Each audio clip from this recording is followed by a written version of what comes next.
Welcome back to the Unified Advanced League Winners Interviews. I'm your host, Orbital, and this week in Week 5, we'll be sitting down and talking with Ferocity's team owner, captain, and jungler Pancake about his recent success in the UAL, as well as leading his team to an undefeated season thus far, and how they're looking towards the future. So let's get right into it. Welcome to Mr. Hunter Pancake King, the captain, I would say, or at least what I think is the captain from the Ferocity squad. Hunter, if you'd like to go ahead and introduce yourself and tell us a little bit about yourself. Yeah, sure. So my name is Hunter, otherwise known as Pancake online, and I'm the starting jungler as well as the owner of Ferocity. We're an organization that's been around since 2019. I started the team as a freshman in high school, and we're here today playing in UAL. Holy crap. As a freshman, you started this org, and now you guys are having a blast. I mean, what made you want to start up a team? Because I know your rankings are all very high up, and being here in the UAL, you guys seem like a seamless squad here. Yeah, so I used to be a former tennis player, but due to some injuries and some other reasons, I could not play after freshman year. So I started this team as a way to kind of fill that gap in my life of competing at something at the highest level. When I first started playing as a freshman, I actually played with a cast all over my wrist Oh, man. from that injury. But I was really determined to, once again, still compete at something and still be great at something. So I really put all the possible time and the work ethic that I could into this team, not only being a skilled player, but also being a good teammate, a good person, and a good owner for the organization to look up to.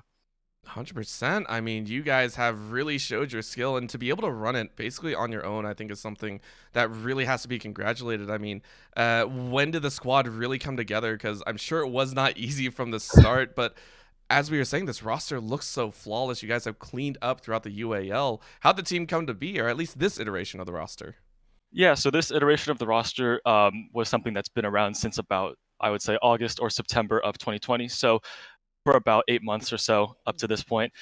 So we did play in the last season of UAL and made it up until quarterfinals. I would say we were a lot weaker of a team then, and we've made massive improvements since then just by putting in the time, putting in the scrims almost every other day, and then kind of just building up trust among the teammates. I think trust is something that's really important.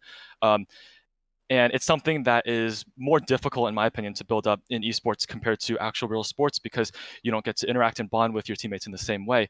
Um, as far as our team goes, we have players scattered all around the country, unlike most of these college players who get to play, on their own campus in the same room. So it's been really important for us to actually not only be good teammates, but also, really good friends who can be there for each other.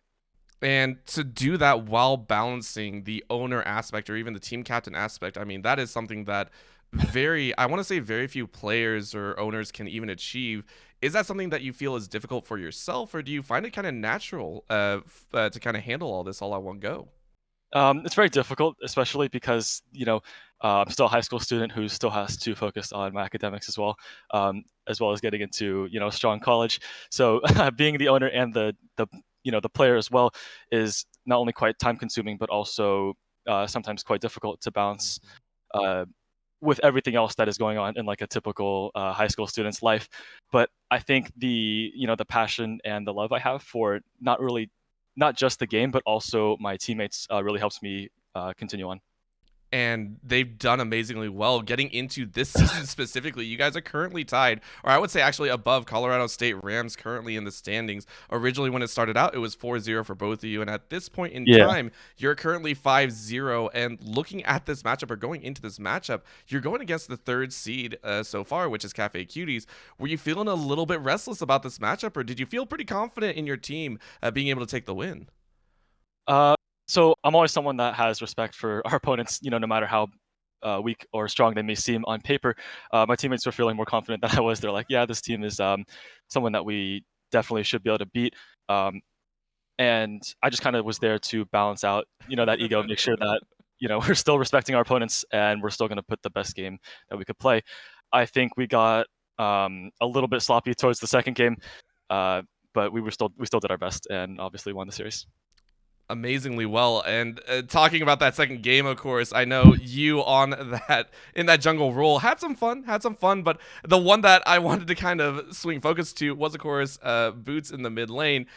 had a little bit of an entertaining time, we gotta say, because it went from 0-0-2 all of a sudden into that 10-2 range. I mean, what were the comms like? What were the calls like? Was he upset about the Penta being stolen, or what was going on there?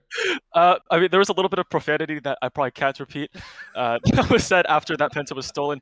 But like I said, we're really great friends outside of being teammates, so it was nothing too much. We were just having a great time. And finally, moving into the latter stages here, as you do close in, it's about 2 weeks left in the regular season. And again, the strongest opponent that you probably will be faced up against is the Colorado State Rams. Are you excited to play against that squad and kind of take a look at who's going to be first place at the end of the season? Yeah, definitely. I think Colorado State is probably the strongest team in the division if we were to count ourselves out. And I think they're very good competitors with our squad. And not only that, we also have a friendly face on the coaching staff of their team. So I think we're definitely looking forward to playing them, and we're also really excited. Probably a little bit nervous, but definitely ready to play. Yes, of course. And again, that is going to be such a fun time. Again, Hunter, thank you so much for the interview and congratulations on the victory. Thank you so much. Thank you for having me.